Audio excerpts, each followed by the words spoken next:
and sharing 10 things that simplify a homeschool mum's life. Things that distract me from being present with my family. You know, those things that we kind of have ticking off in the back of our mind that we need to get to at some point throughout the day. And instead of really sitting and being present with our kids in the moment, I'm sharing 10 things that eliminates that problem. Number 1 is meal planning. I've got a very informative video that I have created all around meal planning. So I'm not going to give you all of the details. You can go down in the description box and click on that specific video if you need tips and tricks on creating a really simple meal plan that you can have on autopilot. I have lots of really cool little tips and tricks in that video too. I will list all of the videos or things that I recommend in the description box below, so you can just click away and go on your rabbit trails that work for you. This video I'm trying to keep very concise and very to the point because there's 10 things to talk about.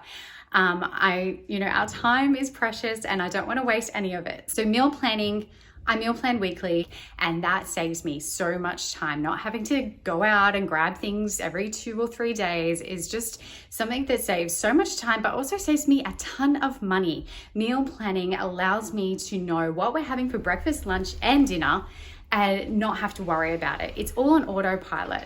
And you'd be surprised when you repeat meals over and over, you think that people might catch on and might get over it, and sometimes they do, but generally everyone's really quite happy to be having that meal, especially if it's a classic, it's a favorite for most of the family members. Everyone's generally happy when you have something predictable going on, and I just generally have that going on a rotation. Go and watch that video if meal planning is something that you really dread and you dislike and you just kind of avoid it and it turns into a big thing with your family. This is the simple way that I have worked with my family for years now. Number 2, no ironing or folding happens in this house. I wash once a day, so I put a load of washing on in the morning before generally most things that I do after my coffee, but before I do anything else, I put a load of washing on in the morning, and I get to it when I get to it throughout the day and I hang it out. But the key is that I don't just hang it. With pegs and things like that, I actually hang it straight onto a coat hanger. And I have a system that I got from IKEA that allows me to hang all of my clothes on coat hangers, and they go straight onto that. I actually keep it in my laundry. We have a door in our laundry that lets the air come in. That's enough. We have a lot of crazy weather here in Australia, and it's been very rainy and just unpredictable, and this just saves me knowing that my clothes are going to be dry most times by the end of the day, and it's all already done. All we have to do is transfer it from the laundry to the cupboards. So it's a really simple and easy thing to do. I'm not double handling things. That has been a big thing for me over the last couple of years in simplifying my life. I've really wanted to eliminate where I'm double handling things, and laundry was a big factor, and it's a process that really works. And I can ask any member in my family to put washing on. They know exactly what they need to do, and to hang it out, they know exactly what needs to be done too. Everything they need is there, and the kids can actually do this chore, whereas they couldn't take it down the stairs safely. Carrying it in a big laundry basket and be able to reach the clothesline was not something that they could do before. So this allows everybody to be responsible for washing their clothes, hanging things out, and all that sort of thing. If I want to be able to assign that as a chore, I can. Okay, so number 3 is my homeschool cart. I would be lost without my homeschool cart. Thank goodness for IKEA. I have a simple, small homeschool storage cart. It's got 3 shelves in it, and it is on wheels. That is the brilliant thing. Anything on wheels, I think, is a winner. But I just find it so easy to update to what we're doing each term. So we homeschool through, I kind of plan our terms, and whatever I'm focusing on in that term, I just put in our cart. and everything is accessible in that cart. So if I needed to define my homeschool, it would be this cart that has literally everything we need in order to do any lesson whatsoever. So with my digital planner and my homeschool cart, I have everything I need, and it's just wheeled around to wherever we end up in the home, depending on where we are, what we're doing, all that kind of thing.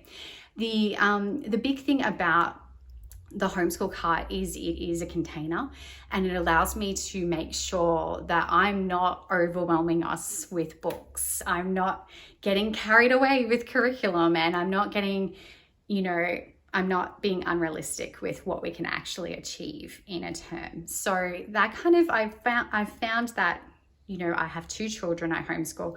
Everything I need for those 2 children to homeschool them is in that cart, and it seems to be good. Anytime I kind of overflow, I seem to overwhelm everybody, and it just gets too much. The other thing that's connected with my homeschool cart, so this is number 4, is my magazine file holders, I think they're called. If you look at them in, stationery stores and things like that, they're like a magazine holder. So I love them because you can label them on the back, which is fantastic. You can hide the books. So it's not, if you have someone in your family that might be visually, stimulated, they get overwhelmed that way.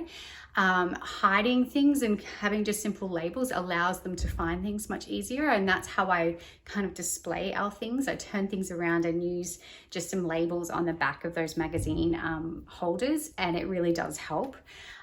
So that's kind of something that I have used in my homeschool cart, but I've got it literally throughout my home to just kind of group things. And so I've got one magazine holder that holds my son's homeschool books, all of the workbooks and things that are just specific to his studies.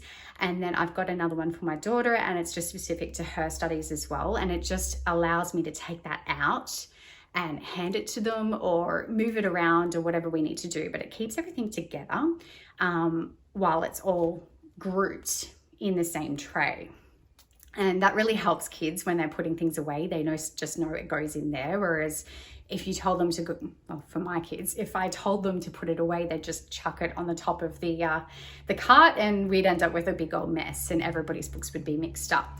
And I just can't handle that, because it just takes that extra time to find things, and usually it falls on us as the home educator to organize those things at the end of the week or whenever we're looking for something. So I find that having these kinds of ways of containing and grouping things really allows us to have the kids put things away more, which eliminates all that time and energy throughout the week. It adds up. Number 5 is document folders. So I'm talking about the hard plastic clip lock folders. You can get them in varied thicknesses actually, but they're from stationery stores, and I think they're called a hard case folder holder. Sorry, it's a bit of a mouthful, but they're kind of named different things for various uses.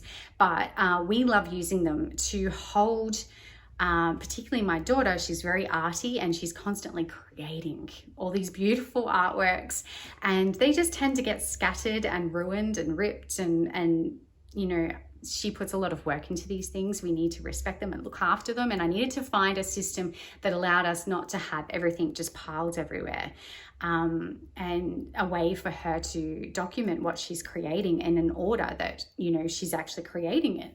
And so this was a really great way to, condense it and keep it in this folder. And it held quite a lot.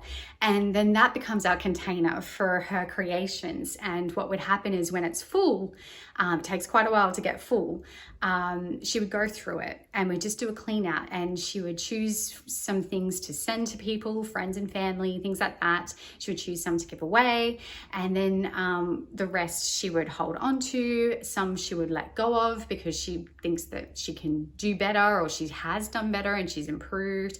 And it's just a really great way for her to stay in touch with what she's creating, her progress. And that is something that we tend to do around that, reporting time as well, and all of that sort of thing. So it's a really great way to just check in on what she's creating, what she's into, all that sort of thing. And as a way to teach her to, keep her things that she's working on and respecting them and looking after them and all that sort of stuff. They're very important. Number 6 is pencil drawers. I know it sounds bizarre, but it's a thing. They're little drawers that allow just for one pencil to sit alongside each other.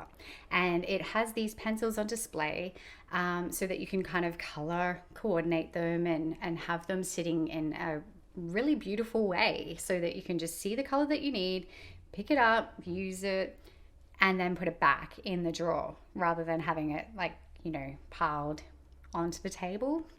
Artsy families know what I'm talking about when I talk about, the mess that can be a progression of the day. If we don't check in and tidy up and do all the things, we end up with a ton of disorder, and it's really hard to reset that. And it's also really hard to avoid arguments when we're doing that, because often kids are still in the zone, or they're just exhausted from being in the zone and don't want to do all the work to clean up because they were just working really hard on their passions. We did go through a few different solutions until we found the one that we have. But it's all been a learning curve for both of us, and it's trial and error sometimes, and sometimes it does take time to do that. But I found these and I really wanted to share them with you because a lot of people don't know about them. I think they're a game changer. We've also found some really great boxes to keep in her drawer that she has in her art space. The big thing for us was to not have big, deep drawers because things just disappeared, and often the approach that would be taken to put things away would just be to put everything in the drawer, and then everything's just piled on top of each other. So I really needed to find a way to just have, not so much stuff, and have everything has its place so that everything can just be easily brought out, used, and then put back. That doesn't always happen, and that's okay. That's not what I'm about. I think that the fact is that it doesn't take long to put those things away, and she doesn't have to put in a lot of thought power to figure out where they go because they have a spot, and she knows that. So it's working really, really well, and I wanted to share that with you because it's been a big deal for our family for that one. So number 7 is a huge game changer for our family as well, and it's a supplies cupboard, a homeschool supplies cupboard. So I have created a video on this, so you can go down to the description box and see that video as well. But I turned our linen cupboard into our homeschool supply cupboard. And I had another cupboard that was kind of off from our kitchen in our hallway, which wasn't not far away. And I turned that into the linen cupboard. So it's just kind of like, it was just a no-brainer. It worked really well, and I swear I don't understand why I hadn't done it before. But finding things, repurposing spaces has been a big deal for me. I've always done that. I've always experimented with spaces, and sometimes it's been a bit quirky and a bit strange, and other times it's been fantastic and everyone's like, wow, that's genius. So I think sometimes it's just trial and error and working with your home and kind of stepping back and going, what can I change here? What do I need? And where can I take it? Where can I take over a space to make that happen? So having a supplies cupboard has been a game changer for us because, again, we're very crafty, very creative, and we have lots of board games, and we need a lot of storage for those kinds of things. And those are our priority in our homeschool. So it's definitely something that you should consider if you're struggling with where to find things and supplies and things like that. This has been a game changer. The thing I love most about my cupboard is that my cart that I love so much can be wheeled into it. And I love that because I've gotten to a point now where I just need to switch off on a weekend and not have homeschool mind on. And I need that separation. And by being able to put the homeschool away has been really good for me and for the kids as well. So it feels like we're just switching off because, with school, you go into a place, or with work, you're going into a place often, and you're coming home and you get that transition time, and then okay, it's time to relax. For me, that was not happening for us. We'd continue on schooling, and as much as we love it, we just need some downtime, and we actually need to work hard to actually have, be reminded that we have that downtime. We need it. And that was a great kind of putting the homeschool away we're just relaxing now, movie night, or, let's go to the beach and switch off and let's have a break from projects. And we can do that now. Okay, number 8 is my homeschool planner. It is a digital planner and it allows me to flexibly organize my homeschool. So I'm not, at the moment, we're in a very strange space at the moment in our homeschool. And I've got to do a video on this because it's a big one. But we are doing so many more in-person lessons now. My son is doing acting lessons, which is just huge. And we're doing art school. We've got a beautiful art school where my kids are just happily going in and sitting for an hour and a half, learning about these amazing art techniques and producing amazing work. And happy for me to just like walk away. And I've never had that before either. And I know that, that's probably, they're a little bit older than most that have been okay with being left without mum. But for me, it's been a process for them to be comfortable and okay without me for a set time. I mean, I just go for a walk and I go shopping, which is kind of dangerous and I have to be careful. But it's been a process. And I think that the fact is that I am able to work around these trips, these lessons, these things that we're doing. I'm spending a lot of time in the car and I'm feeling like, are we going to get much done today? And I can't really plan my days is what I'm trying to say, is I can't plan my days like in the way that I used to. And that's taken a bit of transition for me. And we're kind of trying to find our new normal with that. And I love having Freely Homeschool Planner to be able to just have what I need. I've set out the term, I've planned the work that we're going to do, and I just need to chip away at it, and I can grab it from the pool of lessons that I've got, work in what I can, have a look at the lessons that I've created and go, oh yeah, we can do that one today. Oh yeah, we're in the car, we can do this and listen to this book on the way home, or just like finding little windows of opportunity to chip away at the work that I'm planning. And it fills our day in such a beautiful way that none of it feels pressured, because it's just I'm planning it as we go now. And that's a really great way to kind of just be able to be present in our days and enjoy them.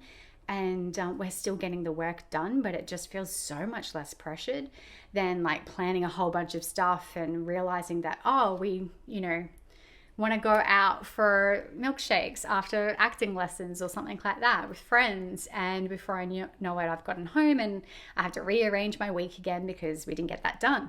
Now it's just like, well, let's leave windows of opportunity around those lessons. And as I get home, I can just pick a lesson and we just do that and it's fine. I just love that about digital planning, and paper planning is just so rigid and it made it so stressful. So it's just a nice feeling. So I think that if you are someone that has, like me, an unpredictable week, or lots of things where you're trying to juggle a lot of stuff, digital planning is definitely the way to go, and you should try Freely Homeschool Planner. Number 9, okay, we're almost there. Number 9 is a simplicity mindset. I write about this in our February homeschool support bundle that I write for Freely Homeschool Planner, and it's totally free, and I will put the link in the description box below. But essentially it is a mindset. So just like any choice, like homeschooling, for example, you have to have the mindset to homeschool. Like you're stepping away from mainstream schooling, and you need to let go of mainstream school thinking. We're not doing school at home anymore. It's life is school. And yeah, we may do some lessons, and we're kind of creating that. We're responsible for creating that. I like to think of my home life and everything as being a simplicity mindset. I want simple. I want to step away and out of the hustle and bustle, and I want to embrace a slow kind of life and to step away from the overscheduling of our lives and have room for the things that are really important. And in order to keep those important things. I'm not just talking about goals here. I'm talking about like what does our family want? What do we stand for? What kind of life do we want to share? What kind of relationships do we want to cultivate? And it's much, much deeper than just, having an organized home. That's a bonus. But what I'm trying to achieve with my family is something that's very different to a lot of other families around us, and I think that by having that kind of mindset where you really are thinking in a different way to what some other, parents might be thinking, we're not trying to fill our kids' lives with things to do. We're trying to pare back and just focus in on what really makes them shine, what really makes them happy, and do more of that in a way that suits us as a family, as a whole. Every single member in our family has their own hopes and dreams. And as a family, we have the one big hope and dream. And we kind of work together at kind of achieving that and keeping that in the forefront of our mind when we're accepting, invitations or choosing to do that lesson, or any decision that we make as a family, and we join together and make a plan to make everybody's needs met. And I think it's a really beautiful thing. It's a hard thing to try and do in today's age. And it takes a lot of mindset. You have to have that mindset, and that's what I'm trying to say. So I talk a lot more about this kind of way of thinking, and I've created a homeschool support bundle with Freely Homeschool Planner. I do it monthly, and the theme for this month, for February, is simplicity. And I've got a book that I feature each month as well. The book that I've picked to feature is by Kim John Payne. It's Simplicity Parenting. It is such a wonderful read. I highly recommend it. But you can have access to that bundle. It's completely free. It's just something that we love to do, and I love writing. I love sharing information, and I've created a printable pack, a pack that you can use to help you simplify your home, have a meeting with your family, and do a 10-day challenge to help you kind of really hone in on simplifying, your home and your surroundings and your things. We've done all of that as a family, and I've found certain people and certain ways that really make it easy for homeschoolers to achieve that kind of thing, without it making, a huge mess, or, you can just chip away at it. So I've created that 10-day challenge. That's all in the bundle. So the link is below in the description box. You can have access to it, and you can see the previous month's bundles as well, because they're all themed and have different kind of things to offer. So I hope if you do, let me know. I'd love to know what you think of it. Number 10 is don't forget you. So as home educators and, mothers and all of that, all of the things that come with that, often we're like focusing in on our family and what they need and how best to serve them, and our husbands or partners or whoever our significant others are. We often just don't prioritize time for ourselves. And I'm not talking about like the self-care sort of stuff that's going on. I think self-care is BS, and I write about that in the bundle as well.